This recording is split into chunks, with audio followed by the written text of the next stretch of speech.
And we're gonna wrap it. We're not wrap it, but I just want to do one more quick one. Let's see. This actually is kind of might be appropriate. You guys can see these.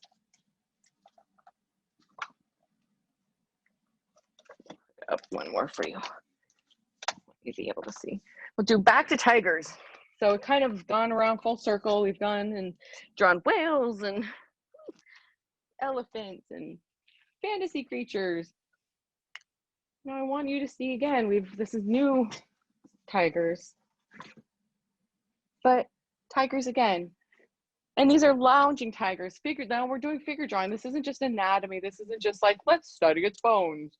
This is, you know, side view, front view, like none of this like serious business. Like, let's capture the animal. And these are sketches. So we're literally sketching from sketches, but that's okay too, right? Like it's all about copying and mimicking and practicing. Copying, you know, I studied as a kid Da Vinci a lot. I copied his drawings all the time and paintings and just all kinds of stuff. So I am going to choose, let's see, I choose this guy in the bottom. Let's see, my interpretation is sort of a woo swirl, big head, sort of a rib cage situation. You see, I'm just drawing circles, basic shapes, basic shapes, right? Look at these basic shapes. Now I'm going to start flushing it out. Okay, here's my forms. Here's some ears. Here, where's the shoulder? It gives us guidelines, right? It gives me a starting point to say, okay, where does the forearm begin? Where does the other arm begin? Let's see, there we go. Let's see this, legs, and then this foot, and challenge two is that some of these, you know, are foreshortened. And of course, this is also painting. So this is an interpretation from another person as well. But there's a lot of information there that we can use to just study. So as you can see, I'm kind of just working my way down the line, literally down the spine in a sense. And you can kind of follow it along, sort of give it a pull. It's like, you know, Bob Ross, happy tails. And, you know, I think it's about, it's having joy, finding joy while you're creating it, not creating a place of like negativity and like, oh, I'm not doing it right or whatever. It's just like, okay, let's see, here's this. I'm just kind of finding its eyes. Whoops, too far. Can you guys see that? Yeah, okay. Let's see, render here. And it's okay, it's like as we go, like it's like, oh, is that working? Nope. Oh, is that working? Maybe. Let's see, I don't know, let me see what's happening here. You know, and you can kind of just kind of push it along. Like it doesn't have to be, I did it the first time and it had to be perfect. And if not, then I just forget it. It's like, I'm constantly adjusting, I'm constantly making course correction. So you can see, I'm like here, and then, you know, making decisions on where do I emphasize, where are there places where I'm gonna hit it. And there's this idea too, they say is crossing the T. So as I intersect two forms into another form, there's this idea that you kind of want to like bump it up a little bit, just as these two spots intersect. So sorry, hold on one second. Really quick. My son, he's just woke up from his nap, calling for daddy. Okay, so as you can see, I'm going to cross the T's here. This is actually scooshed over in his foot, and then this got big feet. His heels right here. I'm assuming it's a he actually. Okay, now you can start adding your little stripes, and this can be the fun part too, because you're kind of like following the form, and you know what I mean? It's like, whoops, here's some legs, and here's a tail, and you know, I'm being very loose. You guys can definitely spend more time and be a little bit more precious with it, but I think there's also something too that's sort of fun about the looseness, but not it being perfect, about it just sort of that immediate like presence of like, oh, this is just sort of what I saw in that moment as it kind of came out and flowed out, right? You see how it's like, this was just a quick little doodle. I'm just doodling. I'm not even really trying to be uptight about it, but it's just like, here, this is my interpretation quickly. Oh, I see, he needs stripes on his face. Stripes on your face, please. Stripes there. Gotta have that. And there's just like, it's little things of just like paying attention to the skull and saying, all right, this is the side of its face. This is its neck. Here's its other part of its neck.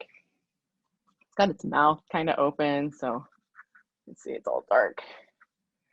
So it's sort of interpreting that. And then that's something you can also start playing with too, because they've kind of indicated it's watercolor. So they've kind of indicated value, kind of. So you can kind of give some information, but it's up to you and how far you want to take it. You know, you can kind of keep playing with that and studying it. You know, the more you can study and do quick sketches, you can even do like they did watercolors, just really, really fun and really, really loose, just fluid. You know, I'm drawing with Vine charcoal. So when I draw, it's just like it just flows right. There's no resistance. Some of the other charcoals can be a little bit scratchy. Another thing too, if you see when I'm drawing, I'm not holding my pencil like I'm signing a document. I'm not writing my name. I'm actually holding it like this, and I'm holding it from the side. And if you see, oh, it's sort of hard to see if it'll focus. Here we go, this edge. You see how sharp the edge is? It's actually like at a sharp point. And some of the other ones I've got are like really extreme, where I've kind of broken them. They've all gotten broken down. They're sort of kind of an example. But you can see they're sort of at an edge. And sometimes they're even more extreme. And so that means because I'm actually drawing, holding it sideways. I'm not holding it and pushing the tip down. I'm actually drawing it from the side. I know it sounds kind of weird, but it's a sort of, I'm using my hand, but it gives you more control over being able to use the medium, whether it's you're using a pencil, whether it's pastels or any other like medium, you know, except for of course like ballpoint pen. And even then you can kind of get some cool stuff off on the side and sort of scribbling. But just paying attention to that, using that, not having it be so that way it's not so push direct, that I can then adjust my stroke and go from it being very flat on its side to being thin. You know, I can kind of like taper, I can play with that and allow for, or even do the whole side, right? And so there's something to not just thinking, oh, the only pencil that I can only use it at the very, very tip. So with that, as you can see, we've got one tiger down. Let's do the front. Sorry, I'm going to switch it up for you guys. See if you can see. Actually, that was the one we drew. I just painted that one. I'm like, oh, let's do the one on the front. I'm like, that is exactly the one that I just like. It literally is that same one. Okay, I'm leaving it. Let's see. Oh, let's try kangaroos or even horses. This is kind of a fun one. Let's try horses. And this is really washy and weird. It's kind of fluid. But with that in mind, right, we can kind of interpret. We don't need all the information to be able to understand and communicate what a horse is. What is a horse in that sense? Now we can see it's got, you know, it's got a longer skull. Now I'm going to do this front one. We've been kind of doing a lot from the side, and I want to do something that's a little bit more foreshortened and a little bit different, just to sort of show you. They kind of mix it up. Now I'm going to take the head. I'm going to take the rib cage, because we're kind of seeing it from the front. It's kind of going back in space almost. And then there's the pelvis, which is really kind of back here as well, also in space. And I'm drawing through because the pelvis is kind of intersecting through the rib cage. They're all kind of intersecting each other in a way. And so I'm just interpreting that and kind of filling that in, just giving myself notes to say, okay, these are the boundaries of where things are, so that when I do go in, I have a little bit more confidence in saying, like, the leg is here, right? And you just kind of, it makes it a little bit easier to make decisions. So here again, it's like a little knobby knees, and then it goes off into the two legs. So, and he kind of does just indications. It's awesome. It's just very like just indications of 4 legs.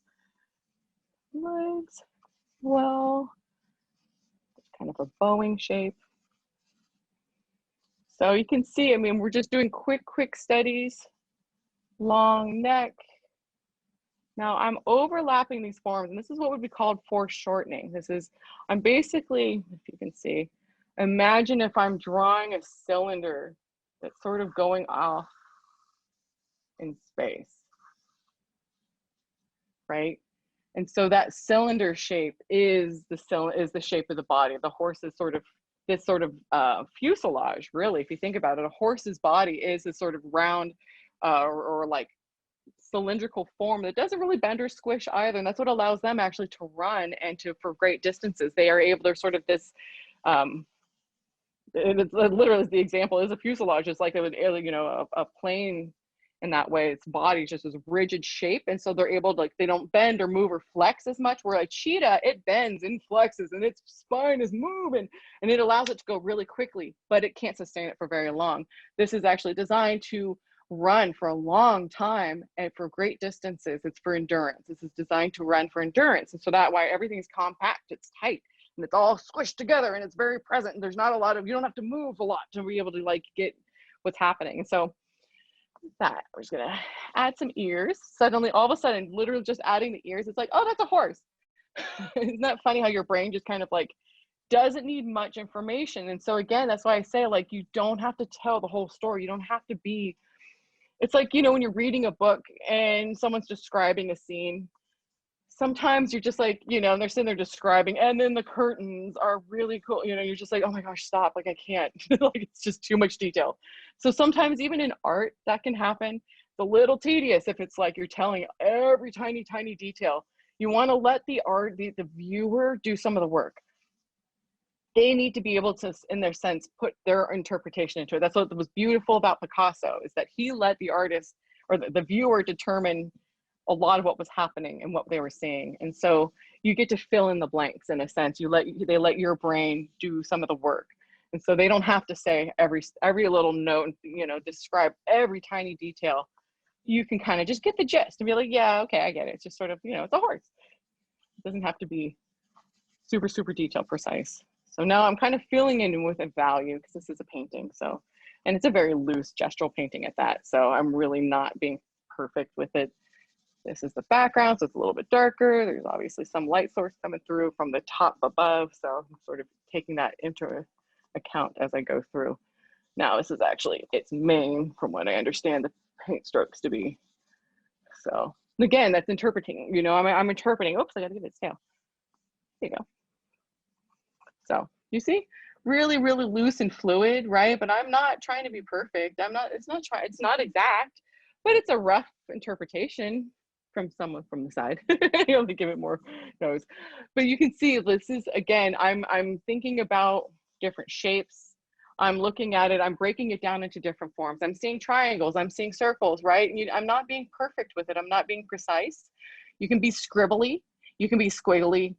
You know, there's something about, you know, rendering using hatching, render using swirls, just straight value. All of that, you know, it's up to you and how you want to interpret shading. Because then there's hatching, like I was gonna say, there's hatching, and then there's cross hatching. So where stuff you can cross it and make it even darker. And then that's something that's fun to be able to use, you know, as you're, especially, you know, with pen, you can use hatching. You can still do gradient, but it's a really fun way of like telling the story. If you want to use line, you know what I mean? You can kind of, you don't feel like you have to stick with it. And so these are sort of things, you know, you can pick any of these. Like, and I'm kind of just going through, like, just I have at my house, just my animal anatomy books and just drawing books. You know, get a book from the library or from, I don't even know, you know, I mean, anything really, any sort of, you can just press pause on like a PBS nature show on like Nova or whatever. I mean, they've got so much cool stuff out right now. You just literally press pause on your TV and do some sketches. Do a quick sketch, then press unpause and then press pause again. And like, just maybe make it you know, like have this be my like TV sketchbook. And then this is my outside and, you know, out of my garden sketchbook. Like, the more you sketch, the more you observe and study, the quicker you're going to be, the quicker you're going to see the shapes and not be so hesitant, right? You see how when I'm drawing, I'm just like, it's here, it's there. There's a boldness that comes through because I've done it so many times that I'm not second guessing myself. I'm not questioning, is this the right line? I don't know. Am I sure? I'm very sure. And if I'm not, I'll correct it. I'll adjust. It's going to be okay. Like, it's not the end of the world. And I think, you know, it's finding that balance of what's working, you know, and I can continue. You can keep filling it out. You can keep painting, you know what I mean? It's like, do it again. Like my grandma, who's an amazing artist, she would draw, she did these tiger paintings, watercolor. She probably did 10 or 12. because each one just wasn't right. It's literally the same tiger in the same pose, but in just like in each one slightly different. And she just was trying to find the perfect one, which is ridiculous because they're all amazing. So they're all like distributed throughout the family because they're all amazing. And there's something to that, that realizing that perfection doesn't exist. We are not perfect. We're humans, and that's what makes our art beautiful. We're not robots. And so by that, with your humanness and your imperfections, imagine what cool, weird things could come out if like it's on accident. Just be like, whoa, what happens if I get really squiggly?